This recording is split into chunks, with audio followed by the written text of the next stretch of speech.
This is an audio-rendered version of the article, How to EQ Metal Guitars. You can read the original at musicproductionnerds.com. See the link in the description for the article. The equalizer is the most crucial and versatile tool when it comes to sculpting the sound of the mix.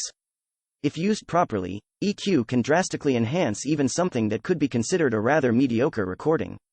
But when it comes to metal, even a perfect recording requires thorough equalizing since there's a lot of harmonic content present and a lot of frequencies build up. And considering most of those occur in guitars, knowing how to EQ metal guitars in your song is extremely vital.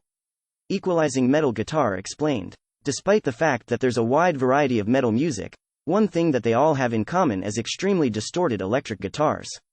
And as audio producers, we have to make sure that we maintain and even enhance the energy of those guitars, but yet make them more contained and therefore listenable. The main problem with heavy electric guitars is that they have a very broad frequency range with a lot of buildup in low frequencies. The frequencies tend to overlap with the sound of other instruments in the mix, which is rather unwanted unless you want your mix to be a clattering mess. If not, the EQ is a perfect tool for the job since all that it basically does is make some frequencies quieter and others louder. But there are things that might help you even before you apply the EQ.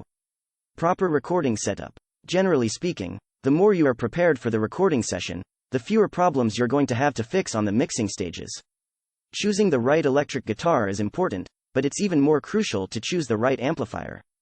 If you have only one amp at your disposal, make sure that you have the right settings for the project, but note that these days it's totally okay to record via DI boxes and use emulations.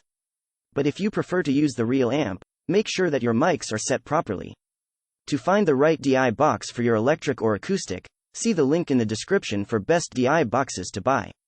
Usually, the best place to put your mic would be on the edge of the cabinet speaker. Putting it in the middle will give you a lot of buildup in the mid-range, although some engineers prefer it that way. If you also use a bass amp, try to use different mics on it.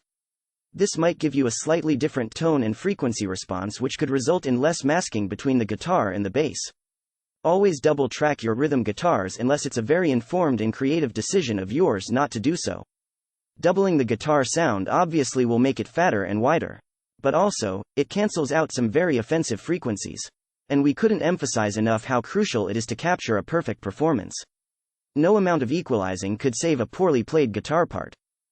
Actual equalizing. If you recorded your tracks properly, the chances are that you'll end up with a pretty decent mix that at first glance might not even need equalizing. Unfortunately, it's never the case. Even if you did a top-shelf job, some issues are unavoidable. But the good news is that it's very easy to fix when you know what to listen for. But before we dive into the actual equalizing, let's establish that it doesn't even remotely matter what type of EQ you're using unless it's an EQ with fixed frequency bands.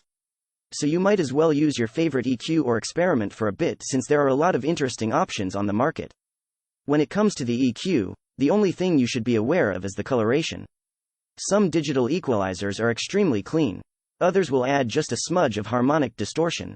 Which one to use and when is completely up to you. But generally speaking, a clean digital EQ is perfect for cutting frequencies, and vintage EQs might be used for boosting since they can add some character. Low end. The best place to start equalizing a heavy metal guitar is a low-cut filter with a pretty steep slope. There is a lot of information in sub-frequencies that we don't really want, considering that it significantly overlaps with the sound of bass guitar. There's no easy answer to what frequency to put a low cut on. Somewhere around 80 to 100 Hz should be enough for a 6-string guitar. But if you use a guitar with an extended range, be extremely careful since improper low cut could thin out the sound significantly. Boosting low frequencies is preferable, but you have to be careful with that as well. As a general rule, you have to separate bass and electric guitars as much as possible. So if you, for example, wanted to boost a 100 Hz on electric guitars, it's rather a good idea to make a gentle cut on a bass guitar at the same frequency. Some tiny surgical cuts are completely unnecessary on the low end but could help you greatly if you're going for a very polished sound. Make a very narrow Q and swipe through the low end until you find an unpleasant resonant frequency. Mid-range. When it comes to heavy electric guitars, the low mid-range is where most of your attention should go to. Usually, there are a lot of build-ups somewhere around 200 to 500 Hz, which is significantly cluttering the mix. A rather wide cut of 2 to 3 dB should fix the problem, but if your guitar still sounds muddy, try to make the cut even deeper. If your guitar sounds a bit boxy, you can find the frequencies that are causing this somewhere between 300 Hz and 2 kHz. The cut here should be as gentle as possible since it's very easy to make the guitar sound thinner than it should be. There are a lot of resonant frequencies around 2 kHz and above, so swiping a very narrow notch in that area should help you to identify unwanted frequencies. Then a gentle cut between 2 and 3 dB should do the trick most of the time, but if you still find the sound very annoying, try to make a more aggressive cut. Generally, it all depends on the style of the sound you're going for. If you want a raw and aggressive sound, make very wide and gentle moves with your EQ. If your goal is a polished sound, use your EQ more aggressively and surgically.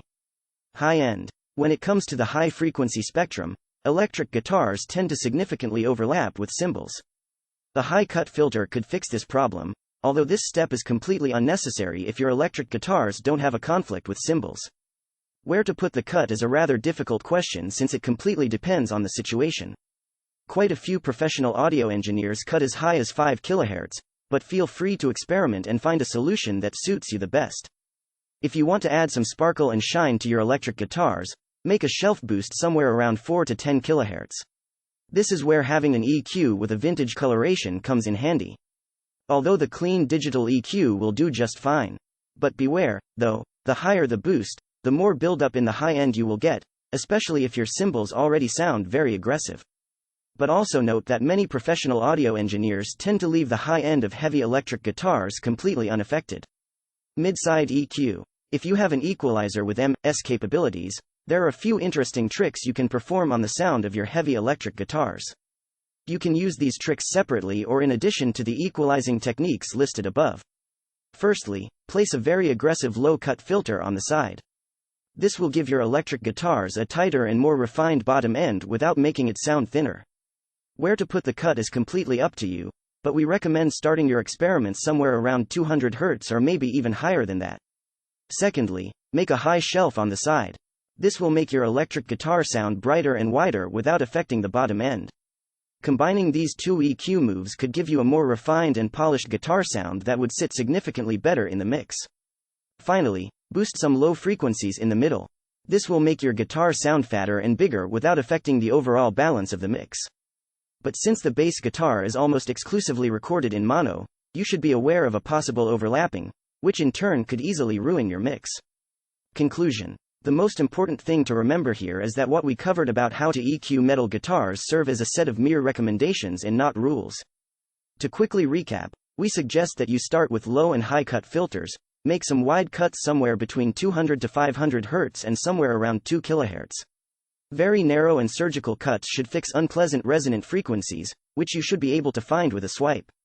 The high shelf boost should be able to add some sparkle and shine to the sound of your heavy electric guitar.